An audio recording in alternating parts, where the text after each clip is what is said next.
torrential rain of the late summer of 1946, coupled with the world grain shortage, made for Ireland's worst harvest season since the famine.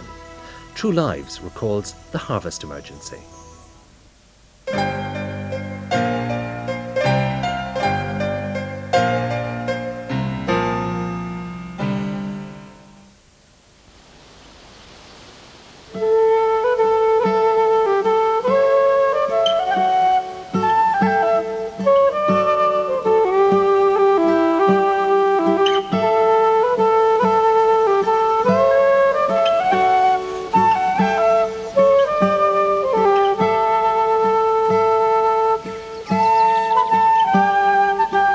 The army lorries used to drive up to the farm and ask the farmer, did he need help? And one farmer, I remember, got down on his knees and said, thank God, I thought he'd never be coming. There was terrific cooperation, the loyalty of the people and the way they stood together. That's really why the whole campaign was so successful. It was just that people worked together as a unit. It was only a matter of getting the word round that we were in a crisis and that Ireland was finished if we didn't succeed, and it was up to ourselves to succeed. It was a lifesaver for the farmers, and it meant the complete saving of the harvest, because there's no earthly way we would have got it off the fields but for that scheme.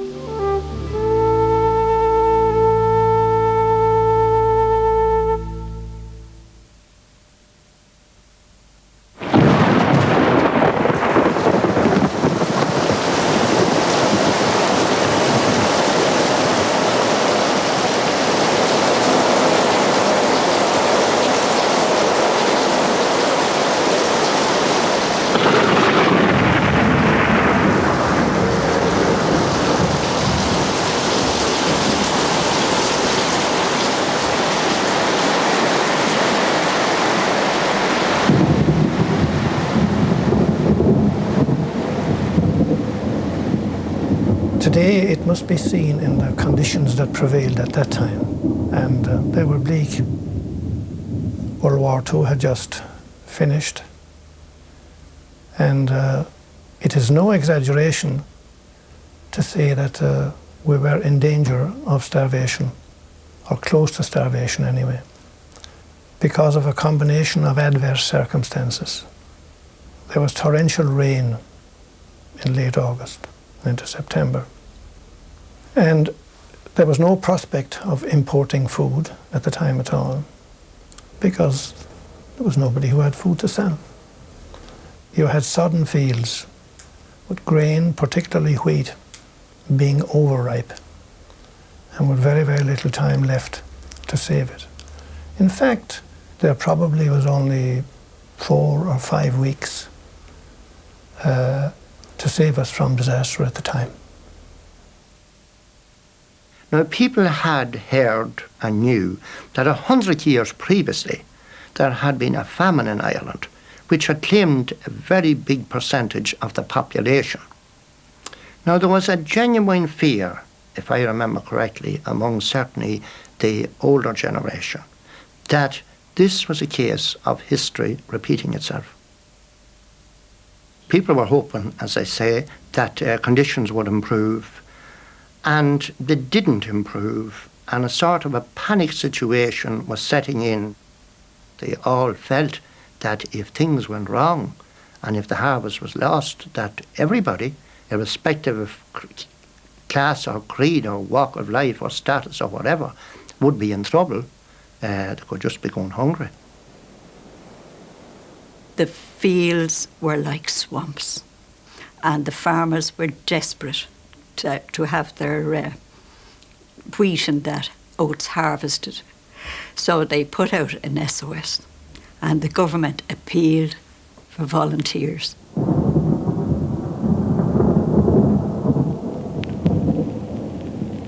In the world as a whole, more people face starvation and even death today than in any of the war years, and perhaps more than in all the war years combined.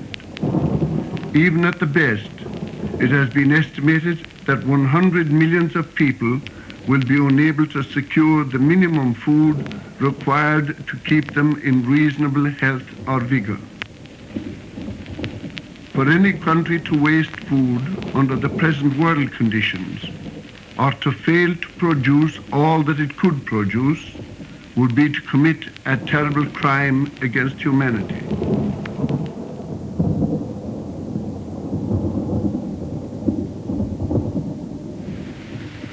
As matters stand, the farmers, even with the very best endeavours of their own health, could not hope to save the crops. Only an intensified effort on their part and immediate assistance from the towns and cities will achieve the task which is now the concern of every citizen of the state. I wish to impress upon every farmer and upon every possible helper we are faced with a situation in which there should be no respite until every stone of food that can be saved is made secure. This is national service in the nation's hour of need. Everybody in the town assembled the next morning outside of, it was Bird's Hotel at that time, that's where I was staying, to see where they'd go. Girls and boys, townies, we'll call them townies. They came too. They could work saving corn. It was a matter of painting the picture a bright red colour in front of them. That's what we as organisers, well that's what I as an organiser did. We put the situation there in front of them. And I was very motivated myself, and I was very patriotic myself, and I brought that all into my speech. And I said, we came through a lot of difficult times in Irish history. 700 years, I says, of difficult times. We have survived, I says, down to the present day. It will be a sad event if we are the people that is going to end the Irish saga. And I stopped talking. I remember that was my end. I think we were perhaps more public-spirited. I was young and idealistic, and I think perhaps there was a feeling in the country that we'd come through an emergency and were still in it, and that's why there was a good response to the government appeal. And that's certainly the spirit I went out in. I think that I had to report to the Garda station in Rathfarnham. It's hard to remember things 50 years ago. Really, my chief memory of it is my surprise and pleasure at reading my name in the newspaper next day as the first volunteer. And so there must have been quite a deal of public interest in the whole operation for such a minor detail to be recorded. And of course, the government had no idea they were going to get thousands of volunteers from all over the country to go out and to help save the harvest. Now, I have never since experienced such a response. People just were bubbling over with energy. People of all walks of life, in all countries. Farmers, civil servants, medical profession, shoemakers, carpenters, everybody. There was a tremendous response to this drive to save the harvest. The response was probably conditioned by the time. There was a strong feeling of quiet national pride pervading the country, mainly because Ireland had maintained its independence during the war. So when the war finished, there was this feeling of national pride in a little country. When the threat of hunger and starvation came then, there was a great upsurge of national solidarity. Early in 1946, the late Kevin O'Kelly and myself are members of a very enthusiastic group in the Old Irish Film Society, and we were all mad about film. We wanted to make film, and principally we wanted to make documentary films. People in this country were simply not used to seeing themselves portrayed on the screen in any realistic way. All the news that came in were all British newsreels, and they might show you a St. Patrick's Day parade, and that was it. We looked around for some suitable subject to start with, and this happened to coincide with the damage to the crops done by very bad stormy weather in the late autumn. We began to realise from reports in the paper that this was a serious business, and we decided, well, this would make a perfect subject for the kind of thing we were interested in, the kind of documentary about what was actually happening in Ireland.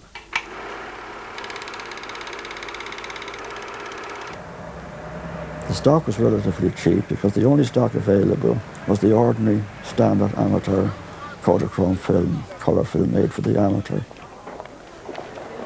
There was a headquarters up in Parnell Square, and the volunteers started coming in hundreds. 11 Parnell Square, that was where we registered on that September morning. There was a great buzz of people there that day. I remember the first day, and lorries of every description came to collect us.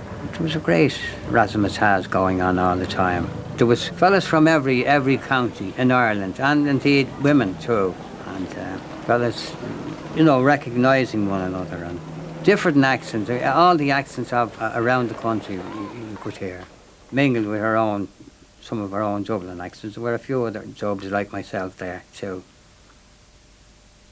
I was a messenger boy at the time. I was very young. It's just that the messenger boys only, you know, just you can go one job to the other years ago and a messenger boy. But I just gave her up and I said, right, here goes. I went into the harvest to see what the country was like. So that's why I was doing it. To go down the country, see what the place was like. I was going there for nothing. Like, you know, nice places to go to. Every time you left, you got a sandwich and 2 cigarettes. Everybody got that, you know. Whether you went to smoke or not, they always gave you the 2 cigarettes. And then trucks used to bring us out to the farms. There was about 30 or 40 people on the trucks each. It was worse than a bus with the crowd used to have on it. They were well packed. They were well packed. Well, it was roulia-boulia. Vehicles were arriving and going all the time. And Dev was there, indeed, in his long black coat. And there was an air of excitement, and there was an air of urgency. People were going, and there was a sense of something needed to be done, and nobody was more than a generation or two from the countryside. And they were used to the idea of a mehel and of neighbours helping neighbours. There was no money transactions, whatever. It was people helped one another, and it was felt as the natural thing to do. So when it started, it snowballed. Time was of the essence, so you were just hooshed along, handed your sandwiches, and off. I think it was the Red Cross made big boxfuls of sandwiches. I think they were up at dawn. I was in charge of the girls making the sandwiches to feed all the boys and girls that were going out to save the harvest. And we went down every day to Parnell Square where the kitchens were. All these people all volunteered. It was mostly young married women like who had let their children off to school in the morning and then volunteered for work.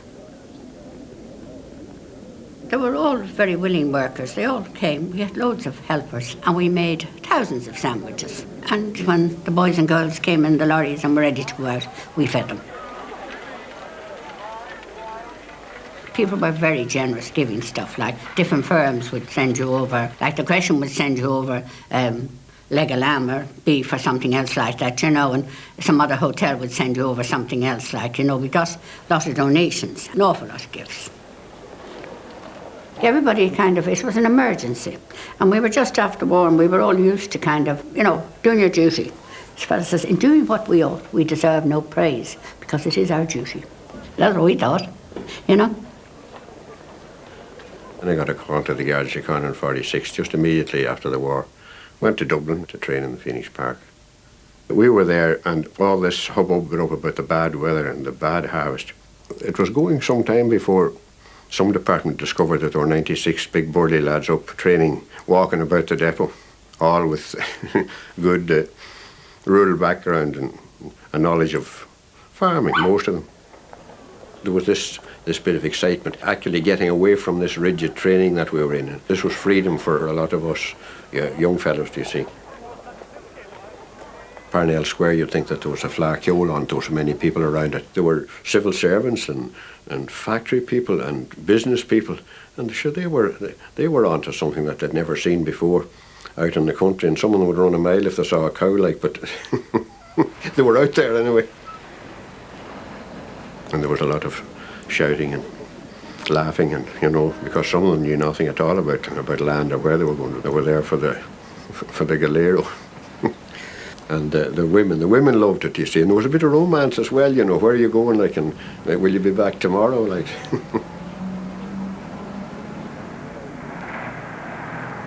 As time went on, more and more people came in every day, and all the firms around town, commercial firms, lent their wagons and their trucks and things as transport. We saw this whole sort of volunteer army building up, and I believe it went into several thousands eventually. The word had gone around, and presumably these groups of people had been seen going out in trucks and vans and all sorts. I mean, it was quite extraordinary. It was like an army, and they probably went out singing and cheering and so on, and they probably caught other people's interest with it, but the whole thing grew and grew. On the one road, sharing the one load, on the road to God knows where, on the long road, maybe the wrong road, we're together now, who cares? Northmen, Southmen, comrades all, Dublin, Galway, Cork and Donegal, on the one road, swinging along, singing a soldier's song. You see, you never thought of the things that could happen because you didn't believe they could happen. We were very immature, very immature. We thought that life was for ourselves, Nothing bad could happen to us. We were perfect. We'd make the world, we'd change the world. We were married that year. Then we got married and we were landed into this bad harvest, into the worry of not being able to survive our first year together. Then when the word came that there'd be volunteers coming out, it was a great joy because we knew that if the weather took up, within the week we would get the harvest at least off the field. We'd have lost it. We would have completely lost it because when they come, it only took a week to do it, like. Whereas if they hadn't come, well, we'd only be getting little bits of it done. To be gone, like, to be no good cutting, it wouldn't be worth cutting. We were lucky enough to come out, and they were great lads. They didn't mind going in with the sides or anything. They went in and worked. They were better than ourselves, as a matter of fact. Now, they really were. And still could picture them coming off the lorry out there, and they were running up the field to get to work. It was marvellous, because they were delighted to come out. I'm sorry that I didn't keep their names. They were great, wonderful lads. And all they wanted was a good feed, and that was it. One of the remarkable things about it was the way an informal organisation grew up and was made by the actual volunteers themselves. I don't know however they managed it, but it just happened that way. People were recruited and they were transported to farms and they were dropped at different farms. It was a marvel of organisation by the people themselves.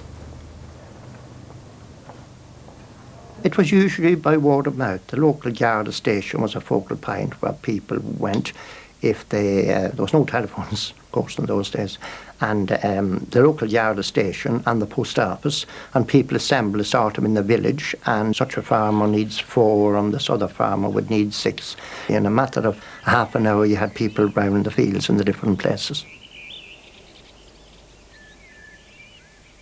Before we came along, they could see disaster facing them because there was no way they would have been able to do the job on their own because the machines couldn't work. It had to be done by hand. And that's why it was so necessary that there were so many people wanted, numbers of people. You know, it wasn't really much difficulty for us. We didn't have to make much sacrifices. I mean, we were paid our wages. And all we had to do was to give our labour. And why not do it? The weather in the time when we went out was glorious. It was a day like today, lovely, sunny, and for all the period in that September, the weather, after having been atrocious for all of 46, picked up as if it was giving us a chance to save it.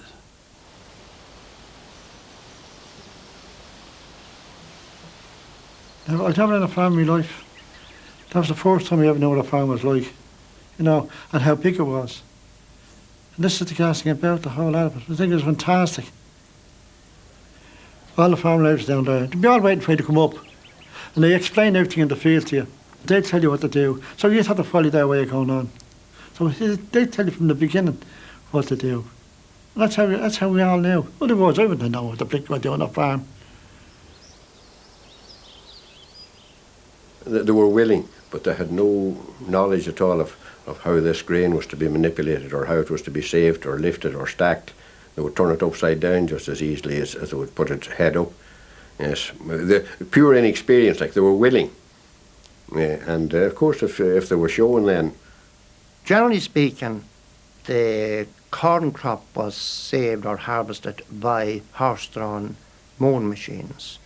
So what you needed there was, you needed 2 men to operate the machine, and you needed as many voluntary workers as you could muster to bind or tie the sheaves. The fields, of course, were soaking wet everywhere. We went out and we gathered and they used to bind and stook. I think they were the 3 words. You gathered the sheaves or whatever they were, and you bound them together, and then at other stages you stooked them. I hadn't a clue, had to be told and shown. But they were very basic tasks now that they gave most of us. Now there were some chaps there who would be from perhaps an agricultural background, and they could do it better than most of us Jackies. We were all along on a line then, and as that was being cut, we all had so many yards each, and we'd take out and we'd tie what we had cut, have them stooped up like you'd be looking for a high piece of ground where there wouldn't be a water. You'd feel the water squelching under your feet here and there along the field. So that was the way it went on that way all day long. Some of the corn was just absolutely flattened, and even if machinery would go into the fields were soggy, a lot of them. So a lot of the corn had to be done by scythe. It had to be mowed by scythe. It was difficult even to use a scythe because you had to approach it from a certain direction because it was lying, and it was lying in all directions. They would have rotted, you know, and that would have been that. Everybody was very welcome, and while they knew we mightn't be practiced or anything, many hands. The work wasn't light, but the hands were many. Binding in particular, they found that very difficult. What the usual person did was to tie it as you would tie a piece of twine. I would knot a twine on anything and re-knot it. Whereas we were used to it, put the little strip of corn around it and twist it in under it, and it held. And we did that in a few seconds, whereas he took probably 5 minutes. It wasn't a matter, you see, it wasn't a thing that was being done right. It was being done. And they could do it as well as anybody else could do it, you know, so they hadn't to be gifted or anything else, but they were good. And they did their best, and they did save it all, there's no doubt about that. I know that you had to adapt yourself to the way that they were doing it, and make use of the way they were doing it. That was just the problem that you'd have, and that was easy to do because they were willing to do anything you wanted them to do. They were marvellous workers. Well, a few of them weren't as good, of course, but they did their best. They turned the head to the ground. But we couldn't say nothing, like, it wouldn't be fair, they were so good, you know. we'd have to go back and turn them back up. And then there was little sheaves made, what they call the sheaves? The volunteer sheaves. They were little tiny ones. And they did their best, like now, they did their very best. But we'd go back in the evenings and we'd put 5 or 6 of them together to make a sheaf, you know, again, so. I hadn't a clue, they weren't any good. But I'll tell you one thing they did. They added a certain amount of gaiety, they instilled enthusiasm into those farmers. They instilled enthusiasm. Jingles, we'll have to save this.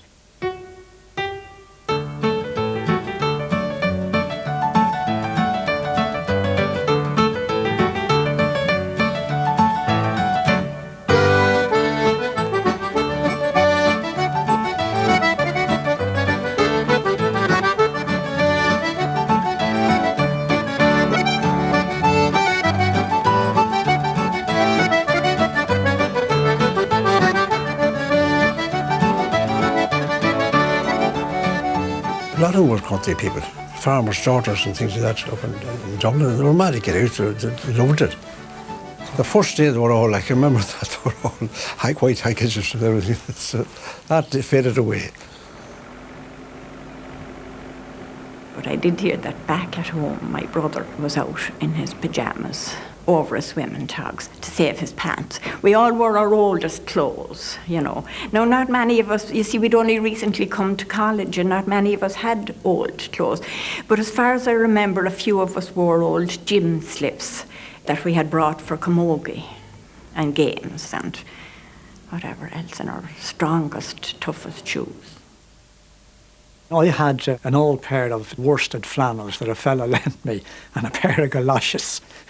But as I say, nobody was prepared. We had one colleague of mine, an older man in his mid-40s, used to come along, a very dapper little man, and he'd have highly polished shoes, which he would then change before we'd get out of the lorry. Women in those days, they were more conservative, didn't wear trousers so much. They just wore an old skirt, scarf around the head. There was one farmer we went to in Mulhuddard, and when he saw a couple of women going in, not dressed he thought not appropriately dressed, he said, "Can you do any work? Can you do farm?" I said, "Yes, we've experienced in farming." I don't think he believed us. One girl had very light shoes, and I said, "Those shoes won't do. You want something heavier." But we got through, as far as I remember that time, we got through there all right. They seemed to take it as a natural thing.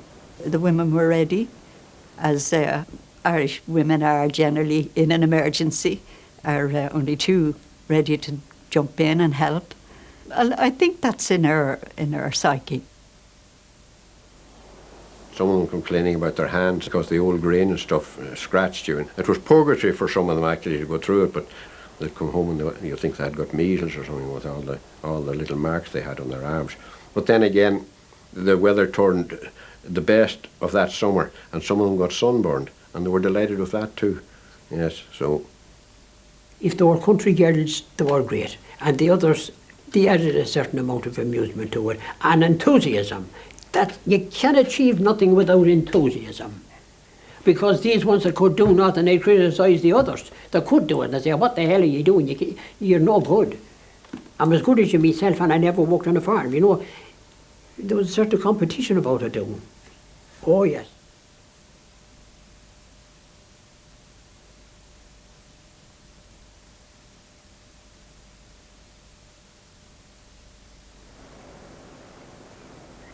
There was a great atmosphere, and there was a great atmosphere of fun and jollity, because when you got crowds of people out, they did the work, they worked away, saving the crops. They didn't mind how bad the ground was or how wet it was or anything, and they all had a great time together.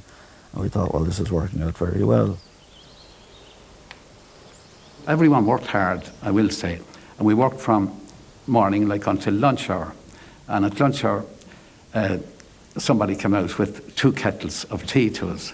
So we sat down, we had a couple of cups of tea, the milk was in the kettles and the sugar, whatever sugar they had, and all was in. And we had 2 cups of tea and our sandwiches, and we started off again the same thing. used to get lovely homemade bread and plenty of tea. It used to be beautiful. Oh, the bread was marvellous. That thick, the bread was that thick coming out. And the butter was covered, plenty of blick of butter on it. But the homemade bread used to be a lovely taste of it. Lovely homemade bread, like, you know. And I used to enjoy it. That's what it's like about, you know. You make the best of everything. But I remember this young lad, I think Jimmy was his name. Jimmy never seen an egg being laid, or he didn't have a clue where they came from. And I used to have him bringing in the few eggs out of the hen house. And he couldn't believe, because he lifted up a hen this day, she was just laying an egg. And he couldn't believe. He said he'd never eat an egg again in his life. He couldn't believe it. But I said, where did you think the eggs came from? I don't know. He said, my mother always bought them in the shop. I think that was one of the great benefits of it from a social and cultural point of view. City people were faced firsthand with the difficulties and the hazards of farming, and farmers and country people realised that the city folk were not the lazy no-goods that they were led to believe. Both, in fact, learned from the experience, and to their mutual advantage, in my opinion. And they got on very well. There was a great camaraderie between the volunteers and the farmers whose crops they saved. I don't know why. I don't know why so many people came out, but it caught the popular imagination. Now, at the time it seemed quite natural to us, and it seemed a quite natural progression. And we were too busy following them and filming what they were up to try and analyse exactly what was motivating them. Again, it was, I say, just after the war, so there was a fair feeling of patriotism during the war. People wanted to do what they could. And then, of course, Dev coming on radio. Well, at that time, you know, Dev was still quite an idol to a tremendous amount in the country. He was one of those people either loved him or some hated him.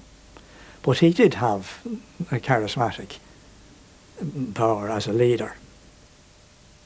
Dev appeared in a car, and I saw him coming, and everybody knew him at a distance. I remember that. Everybody whispered loud. And here anybody stand up looking at him too, that was kind of wrong, but they did that. He came up the field, I went over to him and we were talking there, and I just had a nice chat to him, and he was very friendly. And some of the ladies brought him over a cup of tea, and he stood up and he had the cup of tea, and we didn't ask him to do anything. He was very, very in earnest about the whole thing, and was glad to see what was happening. So we had to be. I mean, the thing was really dangerous. It was dangerous, and no doubt about it. There was no way of getting anything into the country, and we hadn't it here. I didn't get turf in terms of cutting with the tractor. We're cutting with the binders, as a matter of fact. He came up close, and I can remember that. He did, but the shaves got stuck in it. And I was delayed coming round to him, and he was gone when I got round. That's what happened. I didn't get turf on that day. There was a great sense of patriotism in the air then. Let you be one side or the other. Civil war is over now, and while there would be bitterness and a lot of arguments, elections and things like that, but the patriotic and dedication to the nation was very high motive at the time with the people. It gave us a sense of fulfilment. It gave us something. I think that was the same thing as most probably had in Britain during the war. There was a great feeling of comradeship. I mean, since we hadn't done anything during the war except being the ARP or civil defence, it gave us a feeling of great contentment to have this job to do. Well, you see, the government could give all the instructions they would want to, but it all boiled down to the people on the ground. If they weren't prepared to put their shoulder to the wheel and make the effort a success and get out there, the effort would have failed. The government and local authorities led by example. There was good leadership from the top, but really the work and the success of the venture can and must be attributed to the people on the ground. You'll always get, of course, a few begrudgers who, I wouldn't go out and do things, let them pay people for this and that sort of stuff. But by and large, it was spoken about, but it wasn't considered spectacular. You know, it was a job which needed to be done, and people, fellas and girls, felt it was up to them if they could help. Otherwise these crops would rot in the fields. Everybody was on call then. It was a case of from dawn to dusk. If the weather was right, everybody was going this farmer or that farmer or whatever. Every item you could imagine was put aside to ensure that everybody would be available. There was no obstacle in the way. Even the All-Ireland football final, which was in which Kerry were playing, was common, had been scheduled for Sunday the 22nd of September and was put back for 2 weeks in order to ensure that there'd be no people in Dublin or anywhere else. If the weather improved, everybody would be on the spot and ready to enter the field of battle on the cornfield.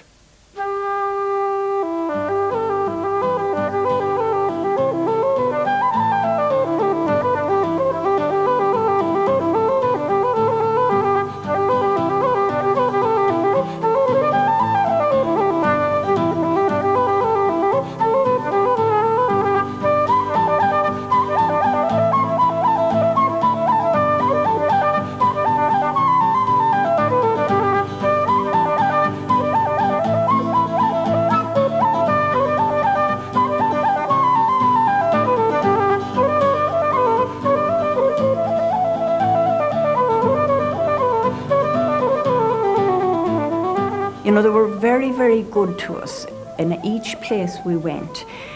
When the day's work was done, they brought us in and gave us a real good slap-up meal, and it was a dinner, you know, potatoes and hot meal. They were very, very good to us and very nice.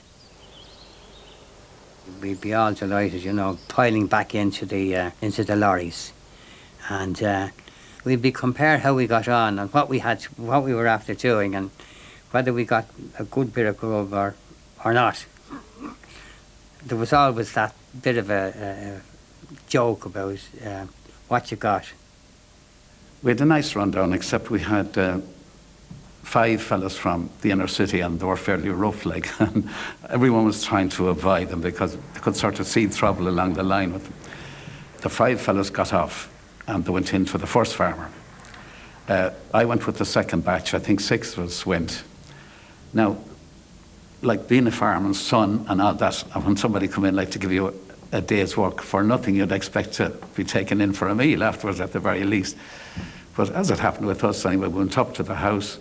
Our own staff were taken in first. We could smell the sausages being frying, you know, and the smell of it in the country like would really give you an appetite. But we weren't brought in on the first table, we were brought in on the second sitting, and all we got was ham and a tomato and a cup of tea again, and that was it. The other lads, we met them afterwards, the 5 boys, and we were all discussing how we got on for the day, and they did the best of all. Your man said, come on up, he said, at 1 o'clock, he said, the dinner should be ready now. They went into the house, and it wasn't quite ready. He says, hop into the van, and went down. They had 5 pints of stout and back in a hurry. Apple tart to finish up with, and they were really made feel at home. And when they were coming away, your man gave one of them a £5 to have a couple of drinks. Now that time, a pint of stout was only 11p. You know, and a £5 would buy a lot of drink. So nothing to do the boys but pull up at a pub on the way home, and that was it. We didn't go in.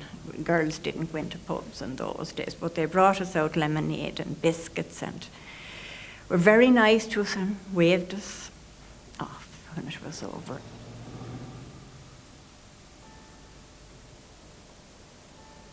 We were finished work, and then on comes the farmer, and he gives me this big shoebox. He says, come here, I want to give you a present, you're a great worker. So I said, no. He says, no, that's a nice present for you now. Open it up and you get into your big fan outside. So I said, well, I'll not open it up now. And he said, oh no, wait till you get into the van. So we all got into the van, and it was an enclosed van, Roundtree's van. They were all saying, open the box, we see what's in it. So we opened up the box, and it was full of little mice, and they all hopped out on the floor. And we trampled on all the mice, and we were making such a racket, the driver had to stop the van and take us out of the van, and we had to clean out all the van, clean all the mice out of the van, and it was yucky, it was horrible. But in any case, it was all good sort of fun, you know. So it was a great experience, like, you know, it was really great. Great fun in the lorry going down, great fun going home, singing the whole way. It's all sorts of songs, everything you could think of, from opera, musical, comedy, to songs you never heard before, but which were obviously family songs of different people. One song led to another, do you know? Each song reminded somebody of another song. That's the way it went. And everyone joined in, and there were songs that everybody knew. Kitty me love, will you marry me? Kitty me love, will you go? Kitty me love, will you marry me? Either say yes or say no. I hear wave like a ladies, and I hear lick at the mill, and I hear pig in the corner, and he's tied to a tuppenny nail. Oh, Kitty me love, will you marry me? Kitty me love, will you go? Kitty me love, will you marry me? Either say yes or say no. There was this agricultural inspector, older than myself, and for some reason he took a shine to me. That particular day there was a party, and we were all in enjoying ourselves, and the next thing I find the agricultural man is sitting down beside me, and every time I moved, he moved, and his arm was beginning to sneak around the back, and I was getting a little bit uneasy, and I kept moving away and moving away, but he was kept talking to me very intimately, and I said, oh no. As soon as he moved, I jumped up and I ran over to Jack. She more or less came to me for protection. She obviously didn't know me, and we were together for that night, and then we got back into Dublin in the small hours, and we collected the bike, and then I brought her home to Inchicore on the crossbar of the bicycle, and we had more operatic songs on that journey up to John's Road, and there we are together ever since. I reaped, yeah. Even if I didn't sow, I reaped the harvest.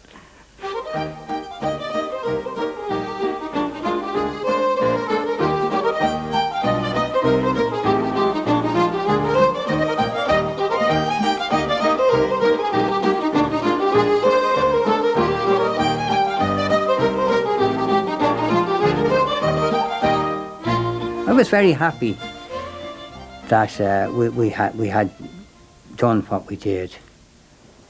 I remember it was a huge big field we looked out into. This was about 10:30 or 11 o'clock in the morning. Before we left that field that evening, every bit of it was stuck. Every piece of the corn was stuck. It was a complete, it was a miracle the way it was transformed. It was a longish day, but it was a very satisfying day, I need to tell you. Now, they used to be pickleball tired, I tell you that much. They used to be genuinely tired. They used to be like myself. But there you go again. After that, you get a cup of tea and a sandwich, you go back. You just only live across the road. You say your prayer into bed, and up the next morning again, and off you go again. It used to be terrific. In a different place altogether. So this was what it was all about. That's the way it was like all the time.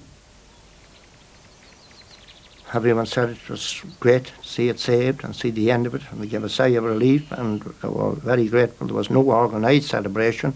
There might have been a few drinks, and people shook hands and thanked their neighbours for their loyalty and for their support, and really and truly did genuinely appreciate what had been done. But there was no organised celebration as such, well, not that I'm aware of anyway. That's the remarkable thing about it. During the movement, there was no great conscious feeling of making a great effort. It just happened. And when it was all over, there was no great feeling of relief or anything else either. People had done their work, and they went back to their normal occupations, and there was no trumpeting about it at all. My brother, who would have been he was only 14 or 15 at the time, he decided that he would answer the call from the government to go out and do his little bit for saving the harvest. My father at the time was opposed to him going because he thought he was too young. But like most young people, he decided that he would like to give it a go. And he went off, and then the next thing we heard was there was a knock on the door, and there was this French-Canadian man, covered in blood, having cycled, I believe, from Blanchardstown where the accident happened, and to tell the sad story to my parents about my brother Charlie, that he had met with a bad accident on his way out. Apparently, the lorry or the bus, in turning the corner, it went so near the wall, and he had his head out the window. This was a story that came back to us at the time, that his whole face was crushed against the wall. And that in that happening, that he lost, the eye came out. He ended up in the Mater Hospital, my brother, and he was there for, I think, about 6 to 7 weeks. Now, what annoyed the family at the time was this, that he never got a day's work in the country, in Ireland after that. He had to go away to England as a young guy in the 50s to seek work. There was a case taken all right by my parents at the time, and at the end of all of that, I think his compensation was £300. And that was the total amount he got from Ireland for, I feel, and the family feel, and felt at the time, you know, that the guy who was, I suppose, felt that he wanted to do something to help with the harvest at the time. We feel and feel to this day that he was hard done by. But that's really what I remember of the whole scenario at the time.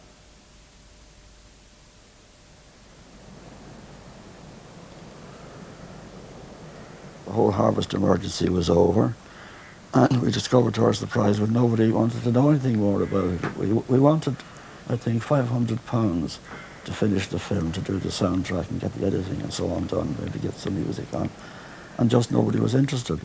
The whole business was over, the harvest had been saved. As far as the department was concerned, that was that. They weren't interested in us anymore, and nobody at all was interested in providing us with any money. We felt, if you like, that we were ahead of our time. So all we could do then was to pack up the film carefully, put it away in cans and leave it until some time, as we hoped somebody would take it over and make something out of it. One pretty farmer's daughter in those boys took great delight, and when parting came on a Sunday, she waved them out of sight. When her mother asked her later why was she all in tears, she said, "Oh ma, I'm daft about the harvest volunteers." But actually when they left, it was like an emptiness in our lives, because when you're living in the country, a lot of things don't be happening in it. And this was something very, very, you know, interesting. Here we had those city lads and country lads all mixed up together. And it was fun. It was fun. It was fun. Looking back on it now, it was a tremendous tribute, particularly to the youth of the country. And I have no doubt that there would be at least as good a response today if the country was faced with a similar crisis. I have great confidence in the youth of today, just as being just as good as their forebears of 1946. I think so. I think so. Would you? No, I don't think so. I don't think so. I think people have got too mercenary now, and you know, okay, maybe a major catastrophe, but something like that. And they would also feel, of course, now that farmers have done so well since Europe, that if these guys want us to come pay for it. I feel that that's, you know, being in voluntary work, I notice how hard it is to get people to do anything now for nothing. Mm. I think deep down the people, we haven't changed much here in Ireland at all. There might be much more affluence there, but people are good. People are good. You know, they're very, very caring. May not seem that way, but deep down, if you know, the chips are down, the people will respond. I would think so anyway. I would hope so. So now the fight is over and the harvest nearly won. I hope the farmers won't forget the good work we have done. I hope they'll treat us kindly, for who knows, in future years they may have to call again on the harvest volunteers.